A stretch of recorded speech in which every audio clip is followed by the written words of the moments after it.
The scariest stories in Alabama aren't even about hauntings. They're about history that's been buried so intricately that the truth seems like a legend. Some of us know about what happened at Black Wall Street in Tulsa, but how many of us know about what happened in Eufaula, Alabama in 1874? This story starts shortly after the 15th Amendment granted black men the ability to vote. In 1870, black people in Barber County had voting power, and they were able to vote in Elias Keels as city court judge. He was considered an ally and supported the aims of Reconstruction. That didn't sit right for non-black voters in the county. So in 1874, the tides turned. Employers in the area started openly firing black men, mainly in fear due to the amount of black men who would be voting for Keels again. So false rumors began around the riotous intentions behind black voters coming to the polls. This actually caused white residents to load up on arms that they intended to use on Election Day. Many of these people aligning with the White League, which was an openly supremacist group. Keels, in turn, began making promises that black voters would be protected at the polls. Some calls were made, but the federal government and the Attorney General of Alabama refused to support black voters, leaving them largely unprotected. Hundreds and hundreds of black men came to vote. Numerous were arrested immediately on the spot for fraud accusations. Others were even intimidated to vote against their civil rights. And during that commotion, that same group of white leaguers took up their arms and went to the upstairs of buildings surrounding the square. They let off over 400 rounds indiscriminately into the crowd of black voters. The black voters were mostly defenseless, except for the ones that brought sticks to protect themselves. 80 or more of them were injured and dozens passed away.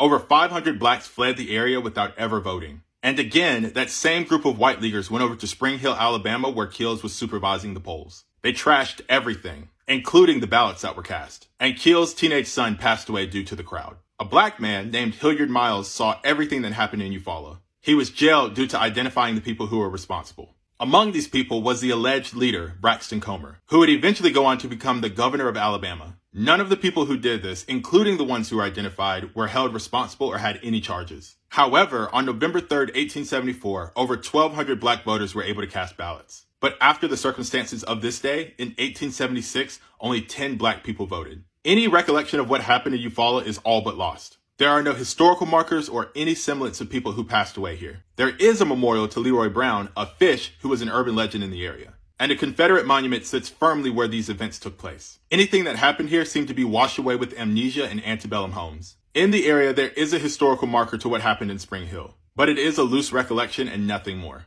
I will always say this, I'm way more scared of what the living will do as opposed to what an apparition can. The most haunting thing in the state of Alabama isn't actually a ghost story. It's about what people have done to others because of their race and color. This event may not be in our history books, but it is our history. And it's on us to know it, to learn from it, and be better in spite of it.